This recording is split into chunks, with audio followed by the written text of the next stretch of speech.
time no see.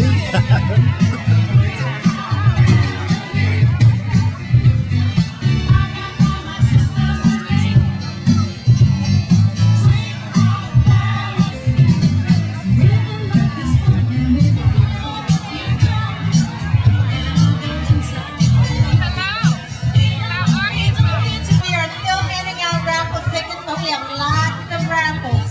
So we're going to get started.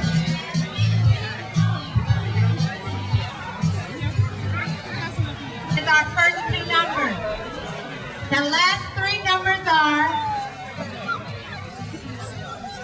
Long time no see. David has won. This is a different type of event, so you know, the ambient audio is fine. Who has number? Yeah, in fact, we wanted to create probably do a soundtrack under this. Hi Loretta, how you doing? 199. We have a winner? How's it going?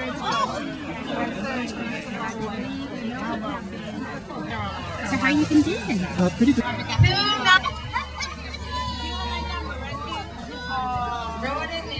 We have tickets. Ooh, this is really weird. I just for real. 5, 2, 9, 7, come on, come forward. 3, 2, 3, 3. We have another winner. Oh no. 8, 4, 325. Beautiful. For Barack, fortunate enough,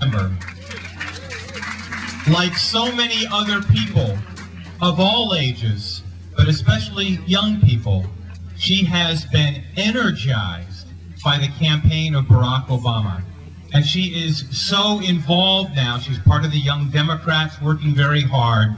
But we were out there at the convention, and you know, let's think about the conventions for a little bit. For those of you who watched the convention, what did you see when you saw the Democrats in Denver? You saw inspiration. You saw people talking about trying to make this country better, about lifting us up, about moving us forward, about bringing us together. That is the message of Barack Obama.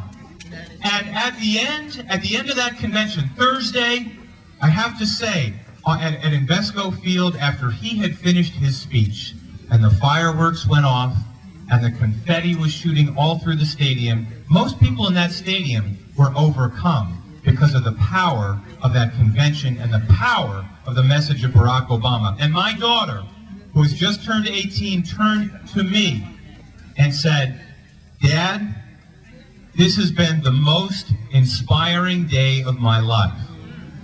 Now, it doesn't get any better than that for a father, especially a father who wants his daughter to care about her country and where we are going, and to be involved.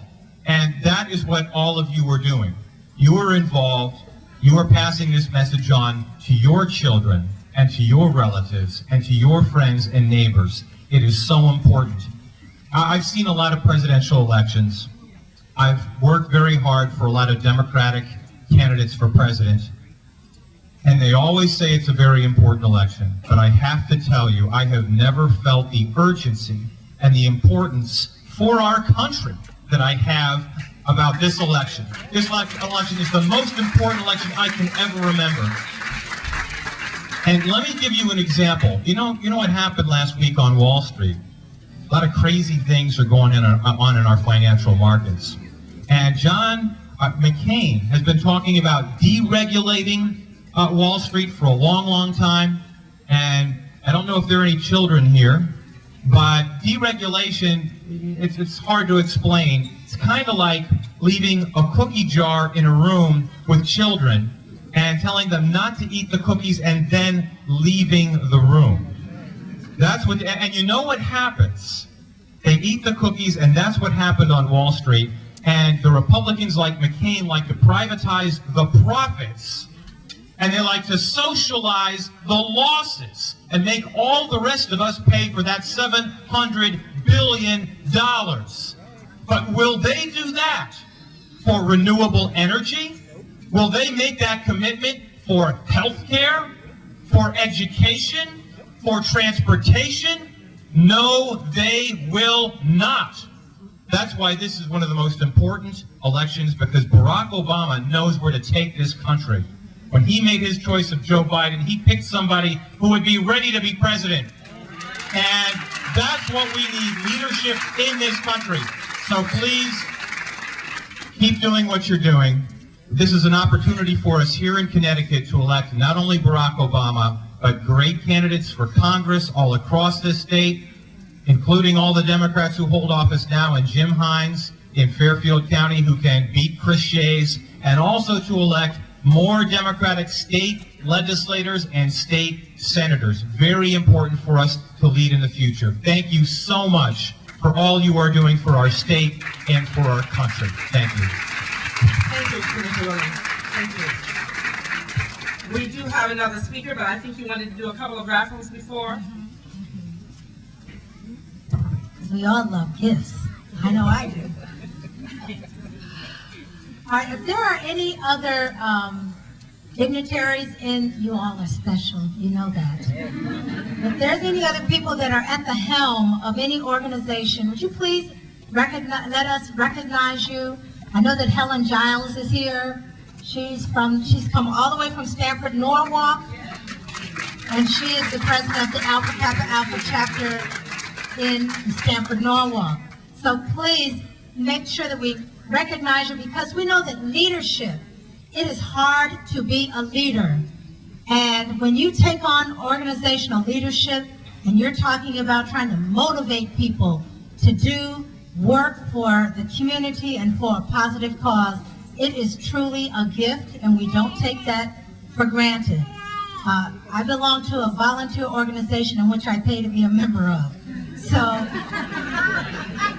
that is absolutely correct. And guess what? I enjoy every minute of it. And this is part of my work and part of my volunteerism that I do for organizations that I belong to.